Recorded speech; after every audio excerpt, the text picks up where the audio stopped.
Hey everybody, it's Jason Blaha here, and today I thought I would chat with you guys a little bit about the different type of barbells. And I'm not going to get into Olympic bars here because what a lot of people out there who, again, have less experience call an Olympic bar, they actually mean as a power bar, which is what I'm bench pressing here. In fact, all these bars are competition legal bars that I'm using. I have the Texas power bar, which you see me doing some of the benching and pulling with. I have a Texas squat bar and then a Texas deadlift bar.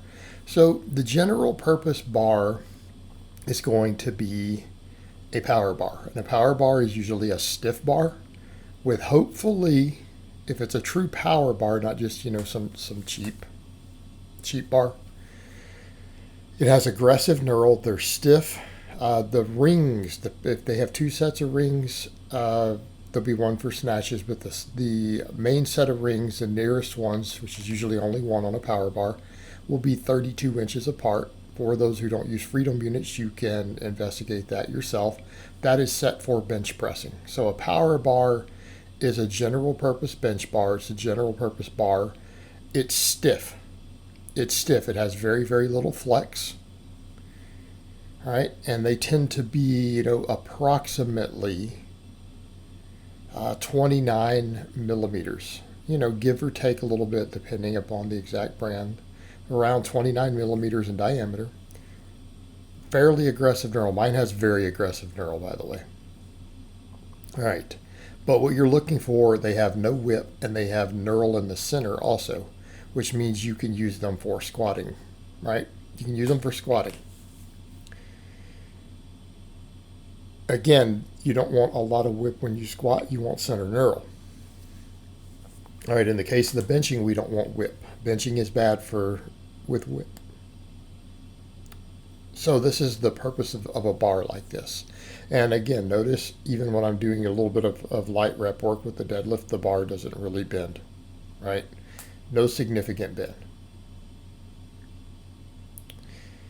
And this makes it a general purpose bar. You can squat, bench, deadlift, row. You can do all your stuff with this. Not always good for like Olympic lifts or overhead work because you might scrape your chin with the center knurl. But this is a general purpose bar. Everyone needs a power bar. All right, up next, you see me using a squat bar. Now, squat bars tend to be heavier, right? They're 10 pounds heavier or they're listed as 5 kilos heavier for people who use metric. And with a squat bar, they're thick, usually something in the range of 32 millimeters. This is a thick bar. Since we're not using it to grip with, we don't care about the fact that that's harder to grip. What we're looking for, and the reason they want them thicker, is so that they whip none. We want to minimize whip on a heavy squat. There's usually knurl all the way across. If you guys notice, there's very, very little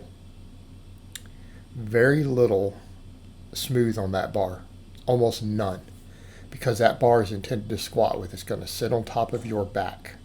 That's what we do with it. Also, it is longer. You'll notice that with the deadlift bar too. The deadlift bar is longer also. The deadlift bar is longer for a different reason. You guys will notice how much that whips. And I've only got something like 515 on there for some reps, I think, for this one. Notice the bar whips. All right, with the squat bar, it doesn't. You want the squat bar to be able to take 900, 1,000 pounds and stay with minimal whip. That's the other reason, because it's longer, it has to be thicker for that and heavier. Now, some people say, why is it longer? So that the plates are further away. You want the plates further away from the safeties, further away from the uprights, to make squatting easier without hitting stuff when things get real heavy and you max and stuff, right? That's what we're looking for. So it's longer, it's thicker, almost no smooth anywhere because you want it to you want to have good grip on the back. Okay, its purpose of that bar is to squat with. Now the deadlift bar that you saw that I'm using is again the Texas deadlift bar. Very common in competition in the US. It is whippy.